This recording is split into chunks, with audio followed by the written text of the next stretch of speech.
C-SPAN has your best access to Congress in 2016. The House and Senate will reconvene on January 4th to mark the second session of the 114th Congress. On Tuesday, January 5th, the House is back for legislative work and first votes, with Paul Ryan as Speaker of the House. Then on Monday, January 11th, the Senate returns at 2 p.m. Eastern. Be sure to follow C-SPAN's Capitol Hill producer Craig Kaplan on Twitter @CraigKaplan for daily congressional updates. C-SPAN, live coverage of Congress on TV, on the radio, and online at cspan.org.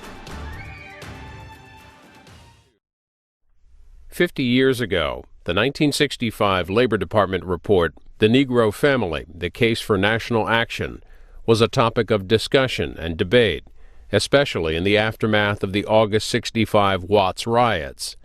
The report's author was Daniel Moynihan, then President Johnson's assistant labor secretary, later a four-term U.S. Senator from New York.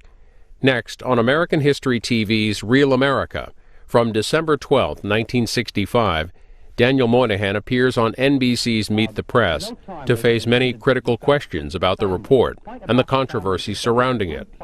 To see the results of unemployment. This is Ned Brooks inviting you to Meet the Press. Meet the Press, America's press conference of the year and winner of every major award in its field, is a public affairs presentation of NBC News. Our guest today on Meet the Press is the author of the controversial study, The Negro Family, Mr. Daniel P. Moynihan. His report, prepared when he was Assistant Secretary of Labor, at first was warmly praised, yet has recently been sharply criticized. Mr. Moynihan, a professor of political science, is now at Wesleyan University. He was one of the drafters of the nation's anti-poverty program, and he has just been appointed by Mayor-elect Lindsay to the New York City Poverty Task Force. Now we'll have the first questions from Mr. Moynihan from Lawrence E. Spivak, permanent member of the Meet the Press panel. Mr. Moynihan, it's been charged that attempts were made to suppress your report on the Negro family. Is that charge true? Well, I think not. As you know, it can be bought for 45 cents from the government printing office now. The report was an internal document. It was never meant as a public document, but when the public became interested, why the Department of Labor released it. There was no attempt at all to keep it secret after you first wrote it? None that I know, saving that it was, as I say, an internal document written for government persons. And when the report was originally released, it won warm praise from a great many people. I think the President used it as a basis for his famous speech at Howard University. What's your explanation for the fact that it's being criticized for fostering a new racism? Well, any issue raised in this sensitive and important area naturally gets criticized and should be examined, studied. But I think you'd find, Mr. Spivak, that the overwhelming response of American scholars, American civil rights workers, whom I certainly hope to count myself one, of persons interested to solve this one great wrong of American life, has been that the report is accurate and compassionate and useful. And the question is what to do about the problems it raises. Now, I'd like to go to the report itself. You start the report by saying, and these are your words, the U.S. is approaching a new crisis in race relations. What do you mean by a new crisis? I thought we were in a continuing crisis. Well, this was written last winter, and I felt that the great crises having to do with the protection of the liberties of Negro Americans in the South were probably coming to an end. We were passing these bills. We were going to get this work done. If we had to pass many more bills, we would do so. But the majority existed. The American people believed this should be done, and it was going to be done. It seemed to me that we would now turn to the problems of the northern ghettos, the northern slums, where just passing a law wasn't going to change things, where problems were much more difficult and much less responsive to simply feeling right about them. You had to do hard, difficult, slow things. And I felt that this would inevitably cause frustration, cause anger, disappointment, And I believe we see it about us, and it's not to be surprised at. One of the major conclusions you come to in your report is that the Negro family has deteriorated. Now, how is that generalization justified in view of the great growth of the Negro middle class? Well, that's the important point. It seems to me that there are a great many Negro Americans, perhaps half the population, is securely in the middle class, doing very well, taking care of itself, needing no help from anybody, thank you very much. But the slums are also filling up with a lower class people, unemployed, ill-educated, ill-housed, for whom the cycle of no jobs and bad education and bad housing just reproduces itself in and takes its most poignant personal form in the great tragedy of the family lives of these men and women and of their children. Well, now, all Negroes in this country have been more or less subjected to the same kind of prejudice, the same kind of racism, the same kind of segregation. What's your explanation for the fact that so many individuals and so many families have succeeded despite that prejudice? Some people are lucky and some aren't. The world is that way. Some people got out of the South in time, some didn't. Some had met personal tragedy, some didn't. Some went into industries which were growing, some went into industries which were not. How would a man who went to work in a meatpacking house in Chicago 10 years ago or 15 years ago, thinking he could work the rest of his life at good wages and a good job and an honest union, how would he know those packing houses were going to close down, whereas maybe a next-door neighbor block away went to work in an automobile plant or a steel mill and hasn't been out of work for a day since. It's just life is that way, isn't it? Well, but hasn't that been true for all minority groups? In short, if the opportunities were there, some succeeded and some didn't, depending upon their ability, depending upon good luck, depending upon a lot of things. Why do you single out the Negro? There's no reason to single out the Negro at all, excepting that most of the poor people in our cities, in our ghettos today, happen to be Negro. Not all the poor people in America by any means, but the Negro American is the person today who has been most viciously, criminally exploited, abused, discriminated against, segregated. Remember, this is not a new problem for America. When I talk about the problem of Negro children, remember, in the 19th century, the characteristic social welfare institution was the orphan asylum.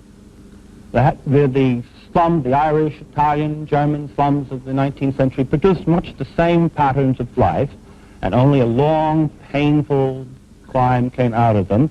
The question is whether we are going to require Americans to endure that agony or whether we're going to do something about it. And I wrote the report in the hopes that we would, and I think we're going to. We'll be back with Meet the Press and more questions for our guest, Daniel Moynihan. But first, this message. Now, back to Meet the Press. Please remember, questions of the panel members do not necessarily reflect their own point of view. Here is our moderator, Ned Brooks. And now, resuming our interview, our guest today on Meet the Press is Daniel P. Moynihan, former Assistant Secretary of Labor and author of the controversial study, The Negro Family. You've just met Lawrence Spivak. The other members of our panel of reporters today are Robert Novak of the New York Herald Tribune Syndicate, Simeon Booker of Ebony Magazine, and Richard Valeriani of NBC News. We'll continue the questioning now with Mr. Novak. Mr. Moynihan, there was no criticism whatever of your report until after the Watts riots. Was there a cause and effect relationship there in any part, do you think? Well, perhaps there wasn't much attention to the report either, so it would just be a question of persons disagreeing about something they hadn't noticed in the past. But let me repeat that there has been almost no criticism of the report as such because it simply states a set of facts. These are accurate statistics, most of them government statistics, most of them are available if you dig through those census volumes. The issue is what are we going to do about these facts? Well, Mr. Moynihan, as you well know, there was an undercurrent of criticism of the Moynihan report at the White House Conference on Civil Rights just a month or so ago, and this was all the more startling because your report is facts. But it was nonetheless criticism, was it not? Well, there are a great many people who thought we shouldn't talk about these things, I suppose. There always are people who understandably, genuinely feel that way. But if you remember, 15 years ago, it would have been thought a very bad thing indeed to talk about the low IQs of Negro school children on the grounds that that might give ammunition to racists, to enemies of school integration. Today, I think the civil rights leaders know that is not only a good thing to talk about, but it's the best possible argument for showing the schools aren't doing their job. And they bring these matters up and they put them on the table and say, now, what are we going to do about that problem? With this feeling, and I do feel it is a strong feeling in many elements of the civil rights movement that these facts should not be talked about, has this feeling had any impact on the administration, upon President Johnson, do you feel? Well, you would have to ask the president, but certainly there has never been a man in American history who has been so forthright and stalwart and staunch on this subject. And in his speech to the opening session of the White House conference, he said, "We will go beyond opportunity to achievement." And I believe he means that. He's backed up everything he said in this area, and he has a report from our conference which suggests that a national family policy should be a primary objective of the administration, and he has the report, and he certainly will respond to it. But Mr. Moynihan, President Johnson in his Howard commencement speech of last June leaned heavily on your report in talking about the Negro family, and yet there's been very little more said about that since this criticism began, and in fact the White House conference had little to do with the problems of the Negro family. Do you have an explanation for that? I think there has been a misunderstanding about the conference. At no time was it intended to discuss simply the family. The point about the family is that it's a good place to see the results of unemployment, the results of discrimination, the results of bad housing and poor education. And you can't do anything about a family life if men don't have jobs, if schools children don't have good schools, if people live in ghettos.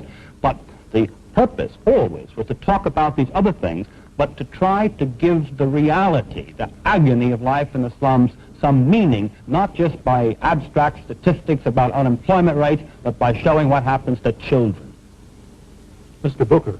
Mr. Moynihan, isn't it true that the controversy surrounding your report is that it's based on misfact and it's not accurate? Don't you consider the report a blanket indictment of the entire Negro population, a majority of whom are headed by father and mother? I certainly do not. I consider the report a blanket indictment of American white society that lets people live in slums the way we do.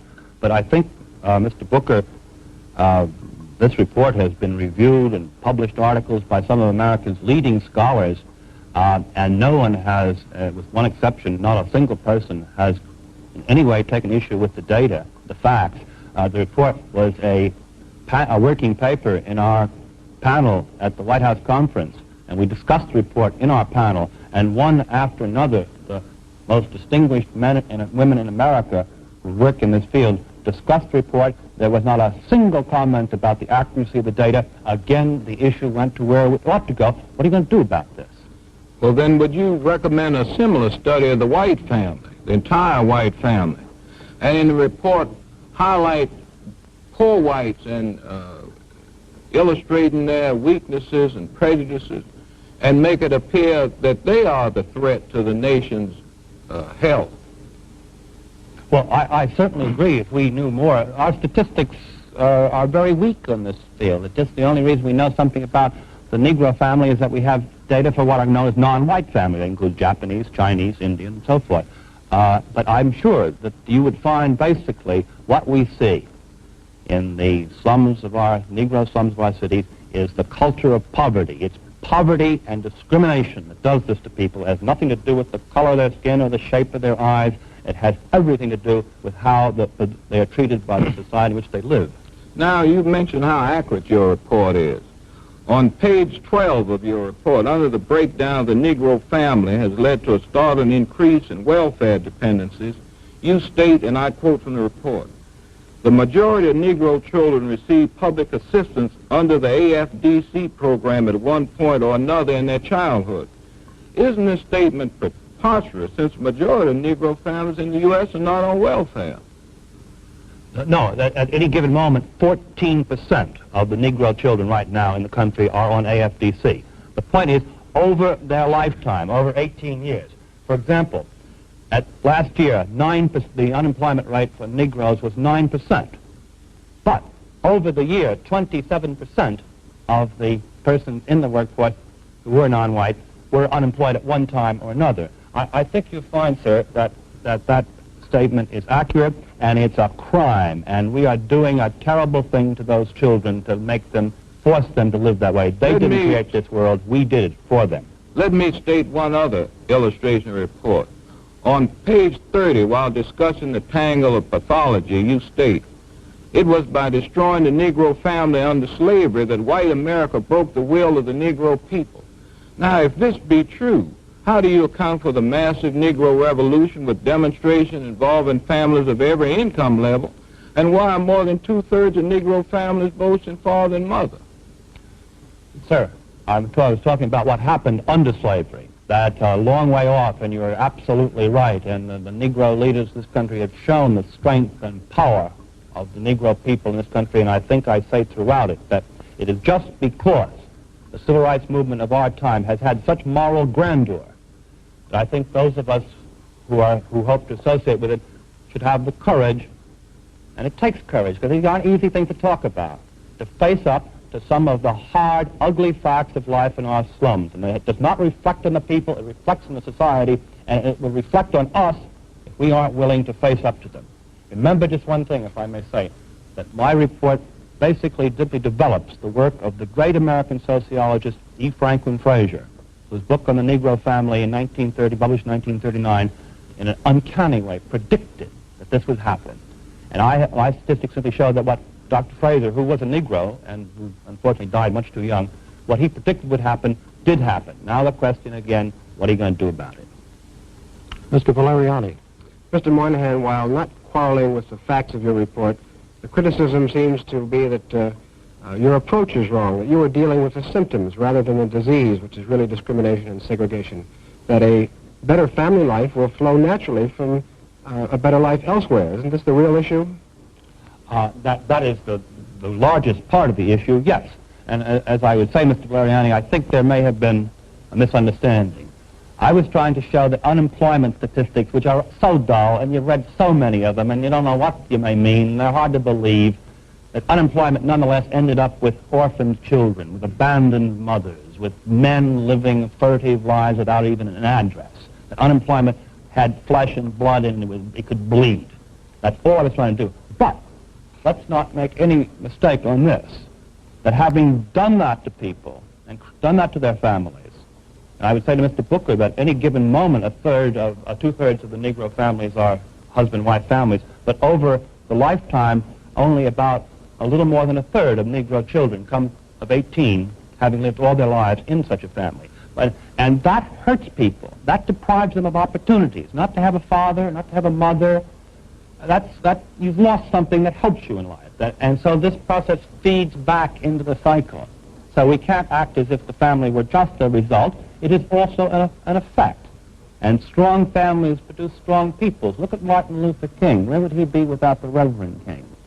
I mean, think of some of the great men of our civil rights movement. Think of great men anywhere, and how often, not always, but how often they have strong parents who give them education, a sense of moral urgency to problems, and the courage to face up to them.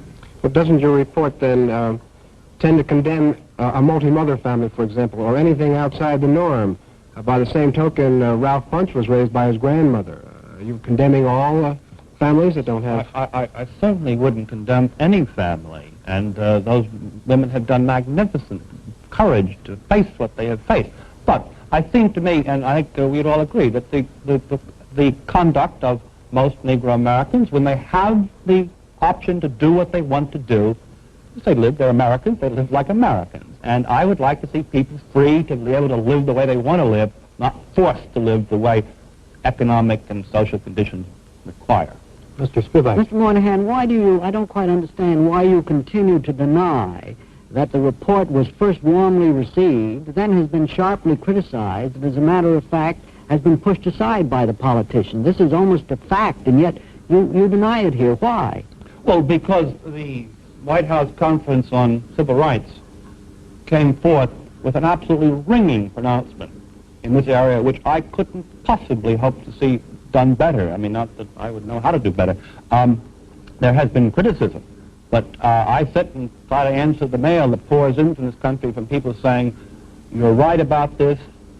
People who say to you, I didn't know how awful segregation was.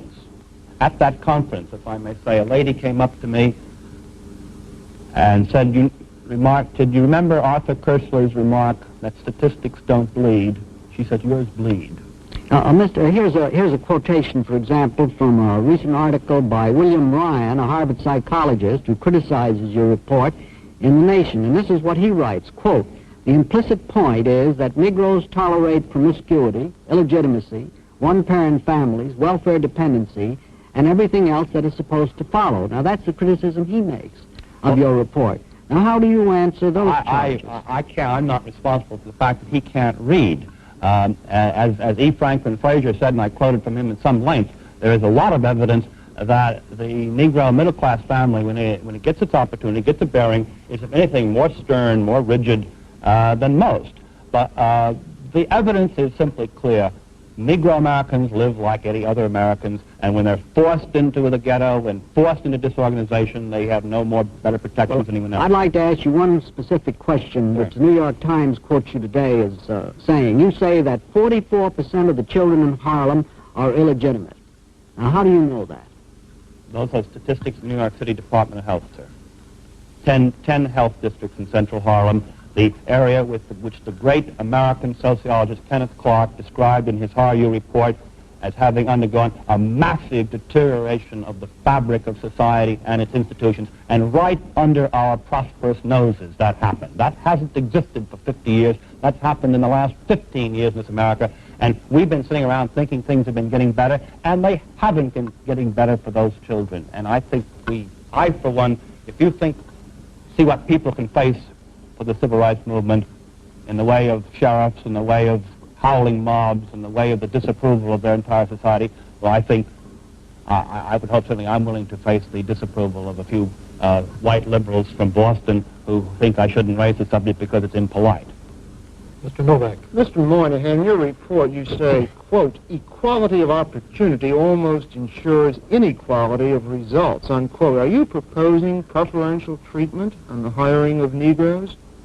I believe this country owes the American Negro his back wages, yes. Should the federal government support preferential treatment for Negroes, then? I believe what President Johnson said in his Howard University speech. You cannot keep a man in chains for 3 centuries, then take the chains off and say suddenly, okay, you're free to run the race of life with anybody else.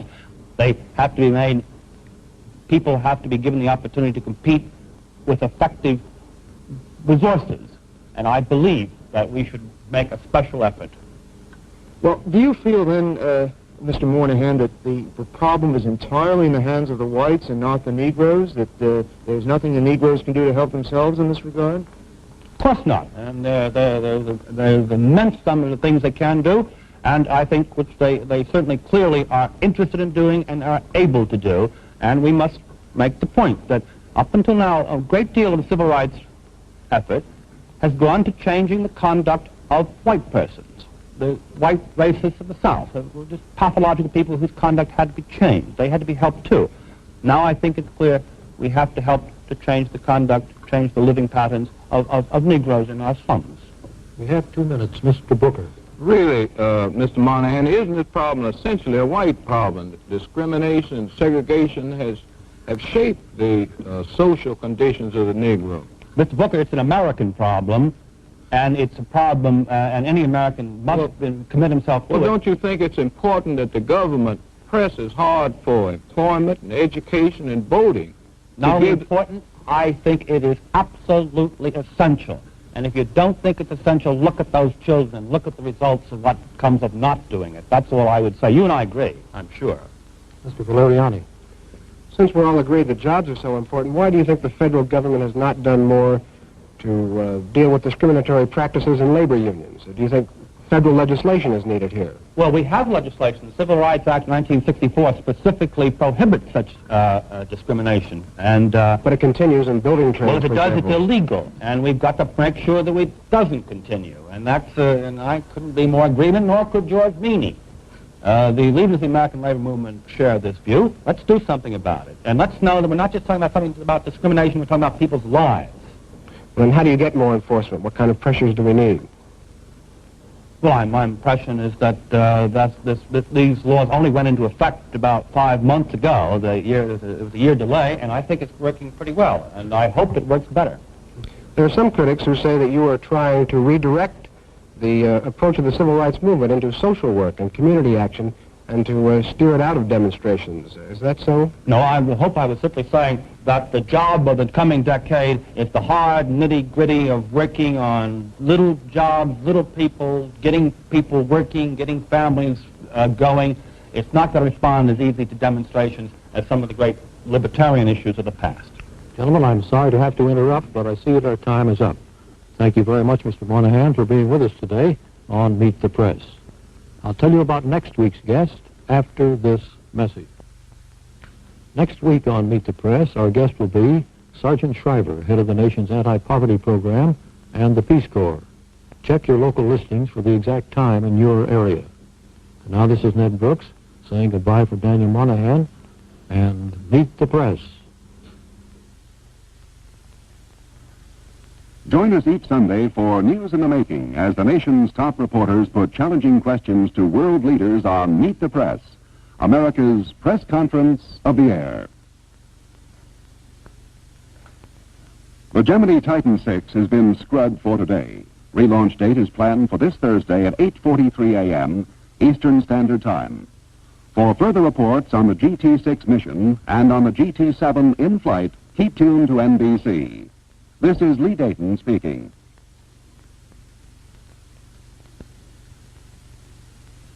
Meet the Press has been a public affairs presentation of NBC News and has come to you live from our studios in Washington, D.C. All weekend, American History TV features Oakland, California. During World War II, Henry J. Kaiser ran several shipyards and organized health care for his workers and their families. Eventually, the healthcare organization evolved into healthcare provider Kaiser Permanente. Hosted by our Comcast cable partners, C-SPAN Cities tour staff recently visited sites showcasing the city's rich history. Learn more about Oakland all weekend here on American History TV. Henry Kaiser was an American industrialist, born in 1882 and died in 1967. And one of the lesser-known figures in sort of American entrepreneurial history. People know about, Thomas Edison or Henry Ford, but Henry Kaiser had a really huge impact on this country.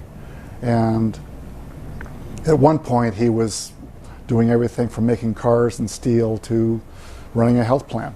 And so what we wanted to focus on during this was sort of his particular contributions during World War II and what's called the home front, those that were producing goods and services at home in this country while servicemen were overseas fighting. And the home front was really significant. I mean, there are several key features of what was provided for the workers of the home front that resonates today. Things like providing health care for the workers, providing housing for the workers, having women in the workforce and dealing with sexism, having black people and people of color in the workforce and dealing with racism on the job. These are all things which we're still seeing now. Echoes of that led to the civil rights movement, led to the second wave feminism in the 60s and 70s. These are all features that got their traction during the home front in World War II. And if you look at the way that Henry Kaiser and Kaiser Industries handled it, they set a really good precedent for this. Kaiser first started with road building in the Pacific Northwest and in Canada. And then later on what happened is he started to, as he got bigger and bigger projects, he was building the Central Highway in Cuba in 1927, for example. It was a big project for him. And later on, as he started to get bigger projects, his big project was being part of the 6 companies that was doing Hoover Dam. And he didn't know anything about dam building, but he knew something about construction, and he was providing the aggregate and concrete for the dam. He was also turned out to be a very good skilled negotiator with Washington. So he was traveling back and forth to Washington because this was a big federal project. So Hoover Dam, right at, we're talking right during the Depression, this was a giant public works project out in the desert. And then finally, he got a big project building Grand Coulee Dam up on the mighty Columbia River. And this was the largest block of concrete ever poured in the world. This was a giant, giant project. And he was brought in to complete the second half of the project. The base of the dam had already been created. He was there to finish off building the rest of the superstructure of the dam. And he was out in this remote section of, Washington State. And there's all these workers. And they needed health care. And so big organizations are required to provide industrial health care. This was mandated ever since in California since 1911. Employers have to provide health care for their workers. It makes sense, and it's part of the deal. But because it was a remote location, he said, we need to provide health care for the workers besides just what's industrial health care. They couldn't just go to another nearby hospital. There were none. So he brought in a guy that he'd heard about called Sidney Garfield. Sidney Garfield was a physician who graduated from University of Southern California and was a surgeon. And he had gone off to start his first project of providing health care for workers on the Colorado River Aqueduct project in the Mojave Desert. And this again was a remote location. He was providing health care for the workers for industrial health care. And again, on the side, he would provide non-industrial health care. Well, he realized that, the industrial health care was making him go broke. He wasn't making enough money doing this. So then he figured out the concept of prepayment. He worked out a deal with the insurance companies that were doing the industrial health care. And he said, look, if you give me a fixed rate per month, I'll provide the health care and we'll both come out ahead. They thought about it for a minute and said, sure, that makes sense. And so the prepayment offered him the opportunity to selectively build out his organization, provide facilities for his hospitals, hire staff. So prepayment was a really big change in how healthcare was provided. Before then, people would just sort of pay as they go. And so Garfield came up with prepayment. And he also, you're out in the middle of this industrial site. Prevention was another feature that he realized for industrial healthcare was really, really important. So he came up with these 2 main features that Kaiser realized was really, really good when he's out at building Grand Coulee Dam. So he brings up Sidney Garfield. First, Garfield says, I don't know if I want to do this. We're talking 1937. He was maybe thinking of going into something more lucrative, but he realized, well, this is an important project. So Garfield and Kaiser paired up at Grand Coulee Dam and provided health care, not only industrial health care, but non-industrial health care for the workers. And then the union said, you really need to provide health care for our families. So they extended it to the families.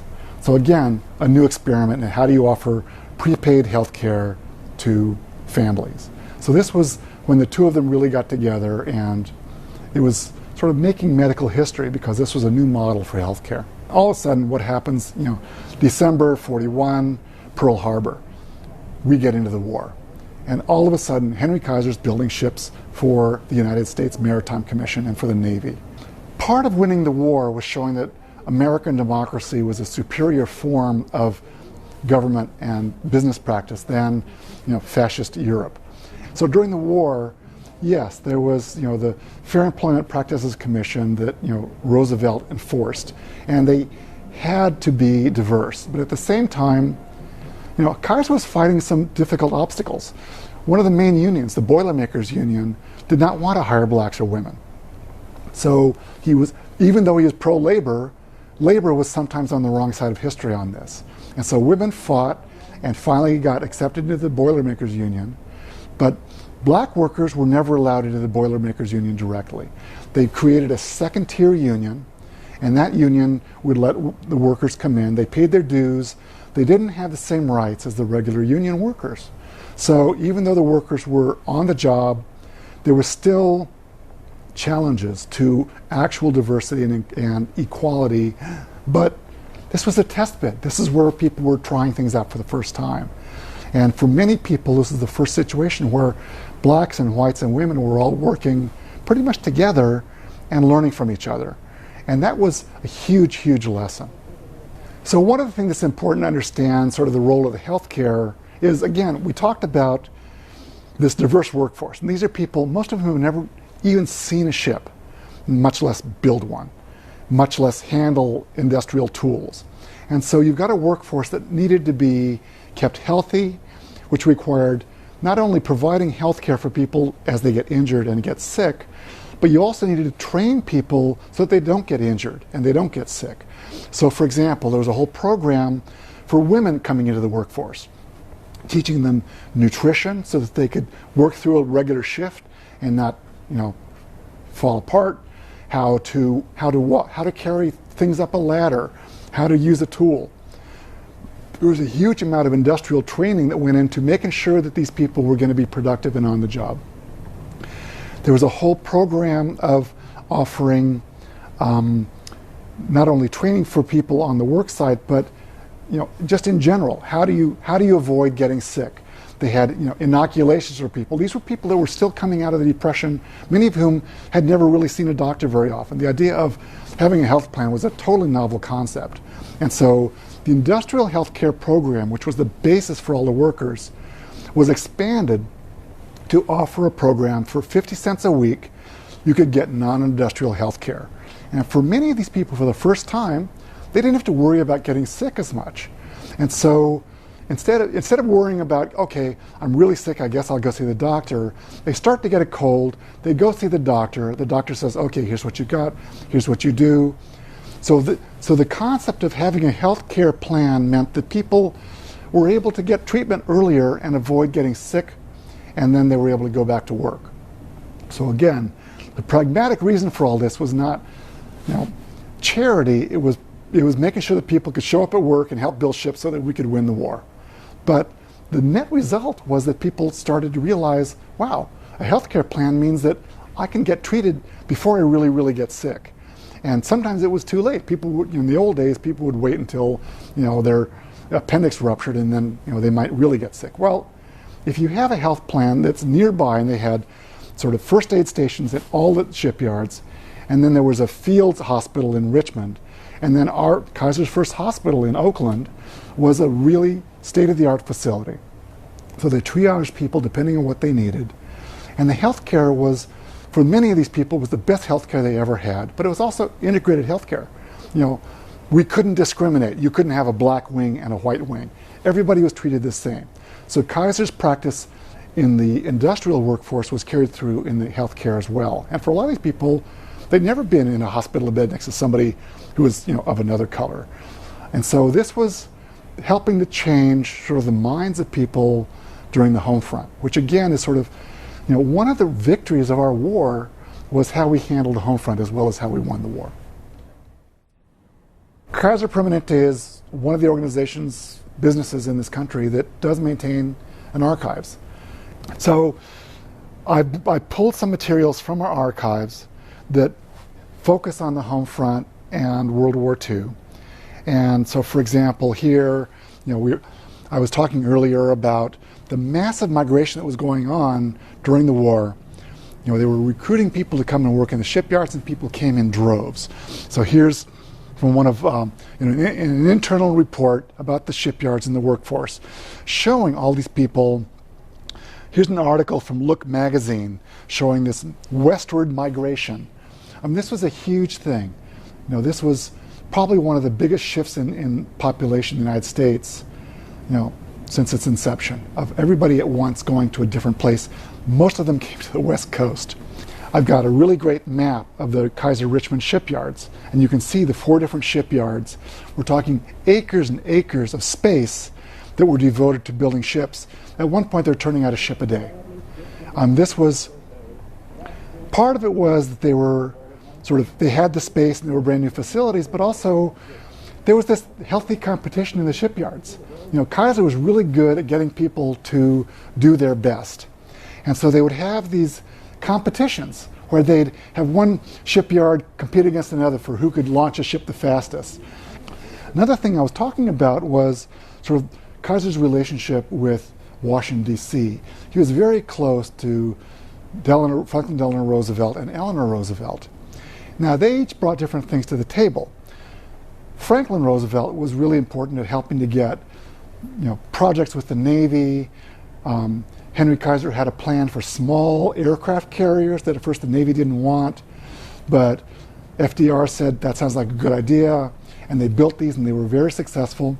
But Eleanor Roosevelt was interested in the home front stuff. She was interested in how women were treated. She was interested in child care. She was interested in health care. So here's some photographs when she went to a ship launching in the Northwest, the shipyards in the Northwest. Here she is with visiting the hospital there and being really impressed with the health care that was offered in the hospital for the workers. So she engaged in a series of correspondences with our founding physician, Sidney Garfield.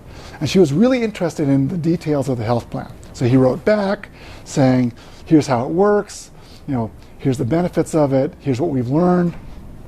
So there was this close relationship between Washington and the shipyards because this was all federal money.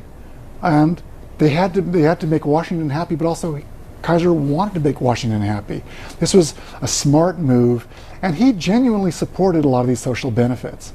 My uncle was a steam fitter in the Kaiser shipyards for 4 years. He worked on Fore and Aft, which was their weekly publication. And this went out to everybody. They picked it up. And this was representing sort of what they needed to know about the shipyards. It was everything from ride sharing, I need to get from Berkeley to the shipyards, who can help me? Tips on how to use the tools better, safety tips, how to not get hurt on the job. But they were also talking about the culture. They were talking about, here's women in the workforce.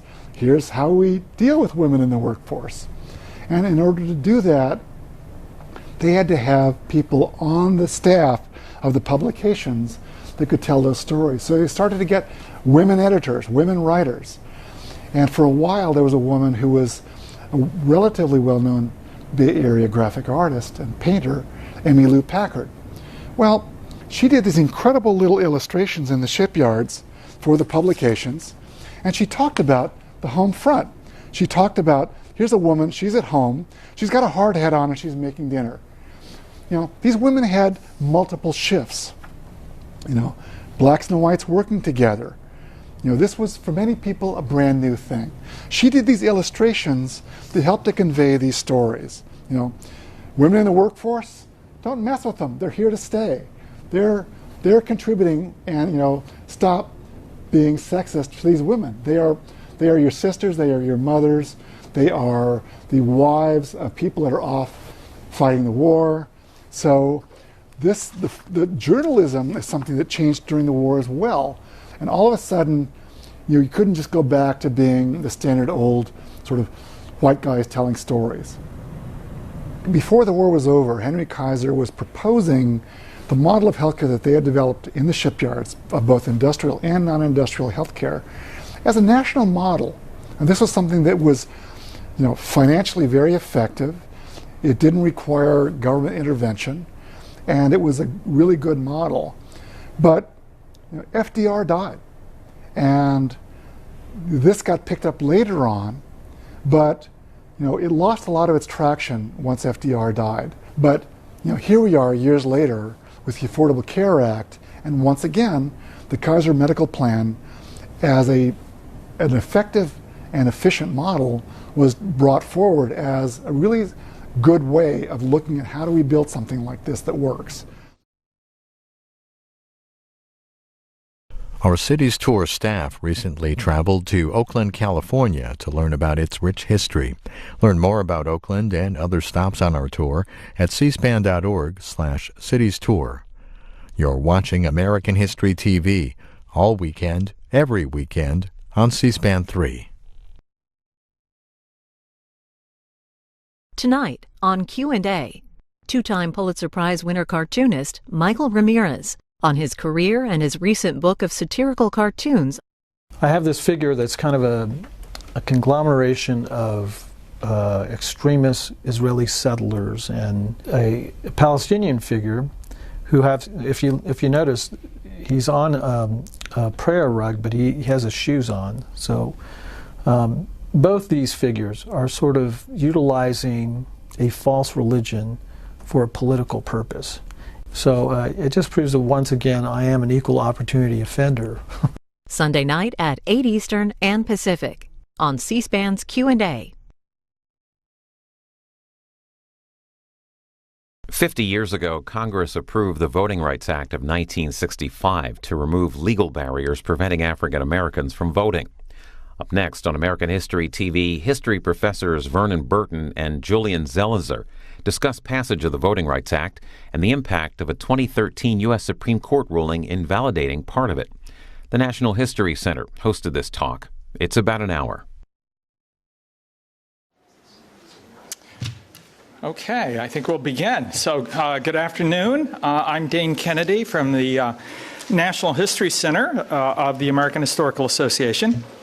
I want to welcome all of you to today's briefing on the history and legacy of the Voting Rights Act, which was enacted 50 years ago this year.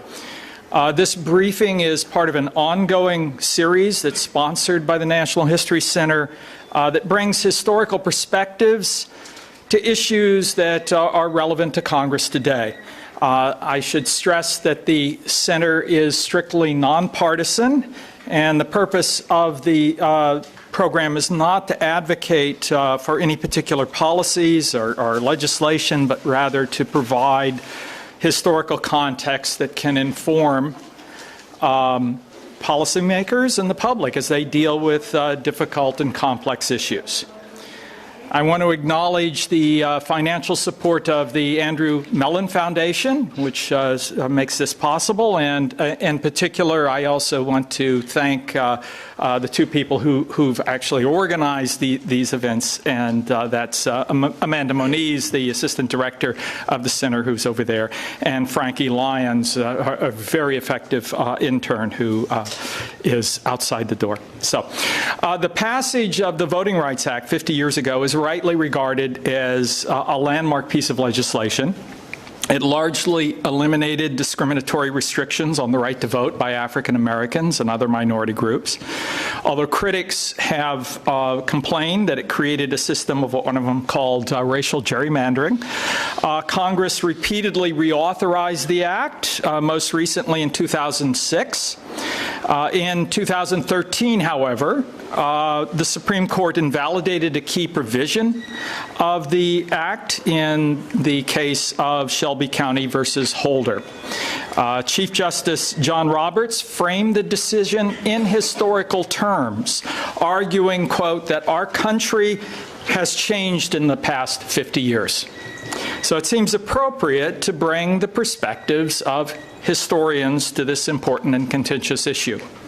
And we're fortunate to have some very good historians today with us to do just that. So let me briefly introduce them. First of all, Julian Zelizer. He's the Malcolm Stevenson Forbes Class of 1941 Professor of History and Public Affairs at Princeton University and a Fellow at New America. He's a prolific historian of modern American politics with books on Congress, the presidencies of Reagan, Carter, and George W. Bush, and a variety of other topics.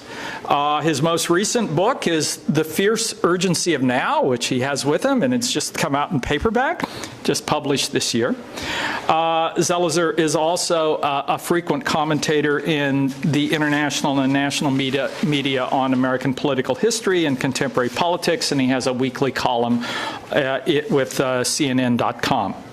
Orville Vernon Burton is Creativity Professor of Humanities and Professor of History, Sociology, and Computer Science, which is quite a lineup at Clemson University. He, too, is a prolific historian, having written a wide array of books on the history of the American South and other topics in American history. He served as president of the Southern Historical Association and of the Agricultural History Society. He's also served as an expert witness for plaintiffs in voting rights cases, most recently in cases challenging voter ID laws in South Carolina and Texas. The format will be this. Each of our speakers will speak for 15 minutes, give some formal remarks, 15 minutes each, and then we'll open this up to general discussion, questions and answers for another half hour or so. I'll turn it over to Julian. Thank you. Thanks for having me here. This is terrific to participate. It's great that we're doing this. As some of you know, I'm a big advocate of trying to bring history to Washington, or bring Washington to historians to try to work out, think through, and deal with public policy problems. So it's really wonderful to have this program going on and the multiple other activities that you're all doing. So thank you. One of the things I've tried to argue as a historian through my career is basically that context matters, and that when we deal with public policy crises, when we deal with the ways in which we might be able to resolve big problems, we have to understand the political context within which leaders work. And one of the areas we often don't pay enough attention to, certainly in the media and often in our families or in the classroom, is with presidential power. And often we talk about what some call the Green Lantern theory, where executives have the power to push what they want. Whether or not they do it is really up to them. One political scientist defined this as, quote, the belief that the president can achieve any political or policy objective only if he tries hard enough and uses the right tactics.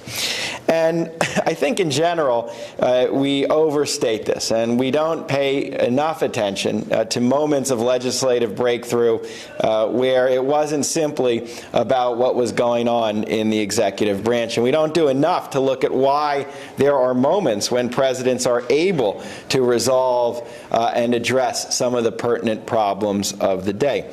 Today, there's certainly a growing sense that the issue of voting rights needs to be addressed. There have been two major developments which, in the minds of many observers, threatens the future of voting rights and the commitment that this nation put behind voting rights, both after the Civil War and during the 1960s. The first was obviously the Shelby case, where the Supreme Court undercut elements of the 1965 law. And the second is an argument we've heard more about.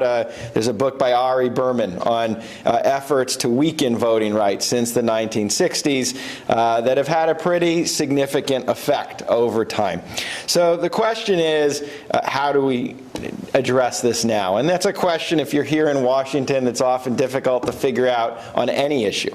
Regardless of what the crisis is or what the sense of urgency is, we often feel that the political process itself has become dysfunctional. So kind of turning back to 1965, I'll do the first part of the discussion. When we achieved this voting rights legislation, how did that happen? How did that happen? And this is an area often, and this I talk about in the book, when we explain why that happened, we have centered our narratives on Lyndon Johnson's prowess. And he certainly was an incredibly effective president. He was a president who understood Congress. He was a president who loved politics in a way few other presidents or politicians do.